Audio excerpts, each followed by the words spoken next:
Seguramente alguna vez habrás oído hablar sobre leyendas, son el medio más antiguo que conocemos para conocer historias.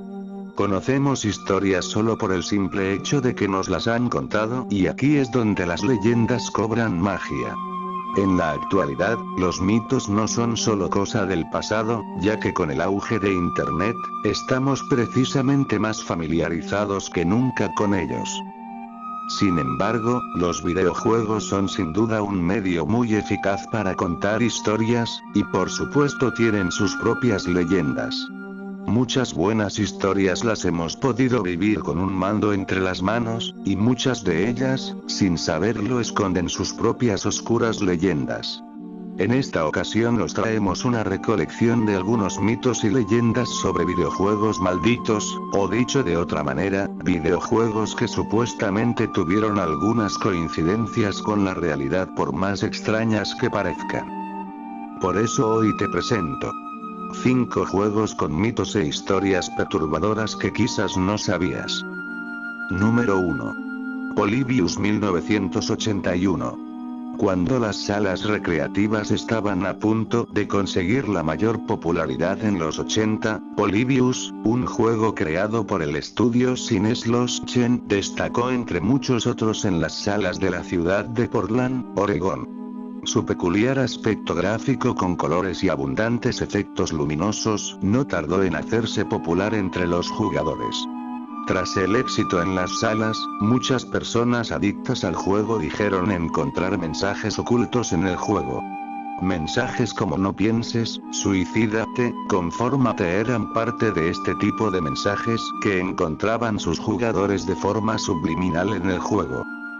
De hecho, el propio estudio ha indicado en alguna ocasión que cree que Polybius fue un experimento del gobierno de los Estados Unidos para manipular el cerebro de muchos jóvenes.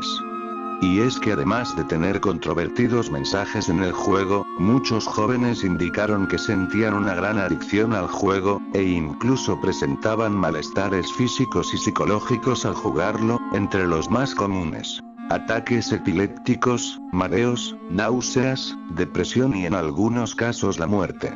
No solo eso, sino que supuestamente, y como cuenta la leyenda, muchos jugadores de la época indican que vieron a unos hombres de negro entrando en las salas de juego para cambiar las opciones del juego para obtener datos de sus jugadores y hacerlo aún más adictivo. Lamentablemente no se pudo investigar mucho respecto al misterio de Polybius, ya que poco después de su lanzamiento, el juego fue retirado de las salas. Número 2. Tabo. The Sixth Sense 1989. Tabo es un título de NES desarrollado por Rare, donde podemos obtener una lectura de cartas del tarot en tiempo real. Después de solicitarnos el nombre y edad, las cartas nos predicen el futuro de la misma manera que se obtiene en cualquier baraja de tarot normal. Una de las particularidades del juego es la presencia encubierta de símbolos de religiones, cruces célticas, imágenes de desnudos, y otros que sin duda hoy en día no pasarían por ningún órgano de censura y que desde luego, es difícil entender que estuviese bajo la licencia de Nintendo. Los mitos y leyendas que arrastran a Tabo se debe a que el juego predijo la trágica muerte de algunos jóvenes jugadores, y que poco después se produjo en extrañas condiciones. Muchos jugadores se tomaron en serio el juego y las recomendaciones que se encontraban en el manual del mismo, donde podemos leer: no nos hacemos responsables de lo que pueda ocurrir con Tabo, ni de ningún efecto, influencia, o milagro que pueda producir en relación con el juego. El misterio de Tabo confirmó que el juego anunció la muerte de algunos jóvenes, que por ende, supuestamente fallecieron. Nintendo, el gran aliado de la censura y de lo políticamente correcto, ante la situación y para evitar posibles demandas, decidió retirar definitivamente el juego de su catálogo. Un juego que quedará en la memoria de la compañía como uno de los juegos más polémicos del siglo pasado. Número 3. Live 2007. Corría el año 2007 cuando la nueva consola de Sony, PS3, acababa prácticamente de salir a la venta y el estudio Factor 5 publicó Live. Un juego que inicialmente prometía mucho. Batallas aéreas entre ejércitos a lomos de un dragón en un mundo de fantasía, representado con gráficos vanguardistas y, sobre todo, un control totalmente novedoso en el que nuestro mando Sixaxis pasaba a convertirse en las riendas de nuestro dragón. Y es que justo antes de su lanzamiento en 2007, era como si el juego tratase de enviar un mensaje al estudio para que no fuese publicado.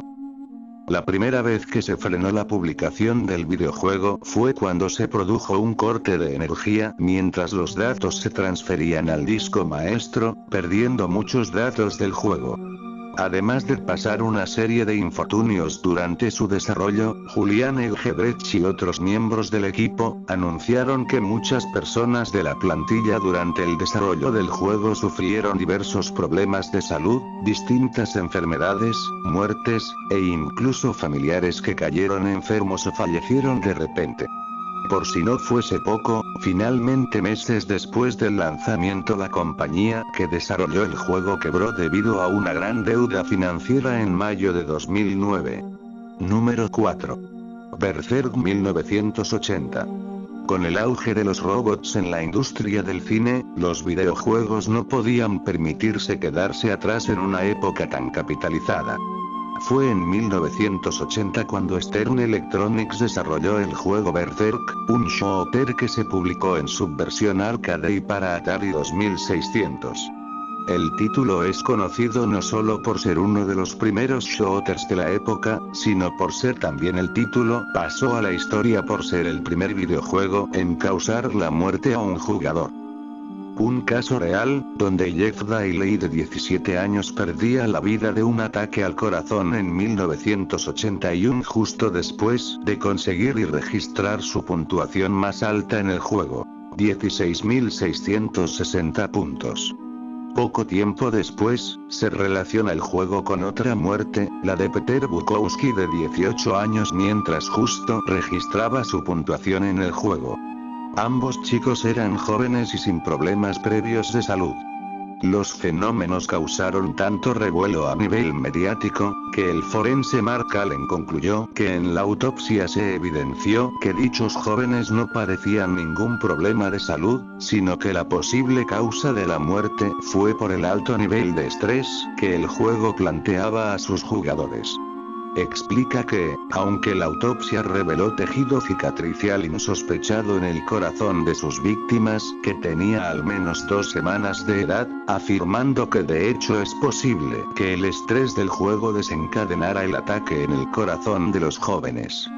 En torno al juego se rumorearon más muertes de otros jugadores relacionadas con el juego y años después, el juego llegó a causar incluso el asesinato en 1988 de Edward Clark, una de sus últimas víctimas reconocidas después de recibir diferentes puñaladas por una pelea poco después de guardar su última puntuación en el juego. Número 5. Project Zero 2001.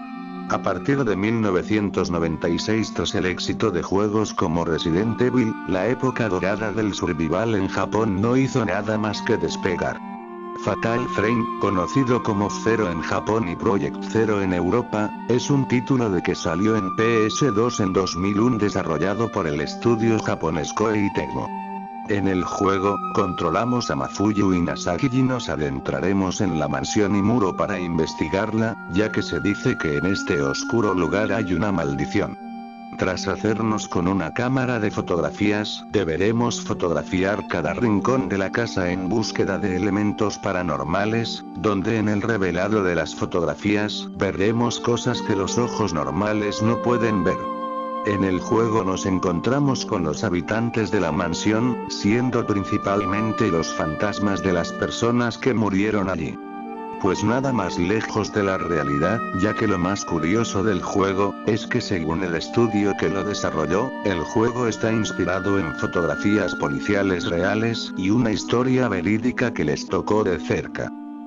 Varios miembros del equipo indican que el juego está basado en una historia real y donde confirmaron que la mansión Imuro del juego existe y está ubicada en las afueras de Tokio. En la misma propiedad, hay 3 casas abandonadas que rodean la mansión, las cuales se rumorea que comparten el mismo oscuro pasado. Existe la leyenda de que hay una red subterránea de túneles que unen las casas, pero nadie sabe quién hizo estos túneles o con qué propósito. Tras conocerse esta noticia, el estudio no ha querido revelar nunca la ubicación de la mansión exacta, una casa que según dicen quitó la vida a 7 personas, y donde cada uno de sus habitantes acabaron al borde de la locura.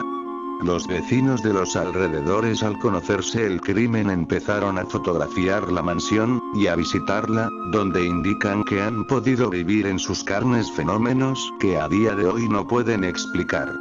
Muchos fenómenos inexplicables que ocurren en la propiedad han sido supuestamente reportados o comentados en diferentes portales digitales. Imágenes de manos ensangrentadas han sido encontradas estampadas por todas las murallas, e incluso vecinos de la zona indican que han visto espíritus vagar por ahí. A partir de este suceso que marcó al estudio, su creador Makoto Shibata quiso inspirarse en este caso para el desarrollo del título. Bueno chicos, esos fueron todos los datos que pude recopilar para este video. Ojalá le den mucho apoyo para la parte 2 de estos espectaculares misterios que vimos, y nos vemos hasta la próxima.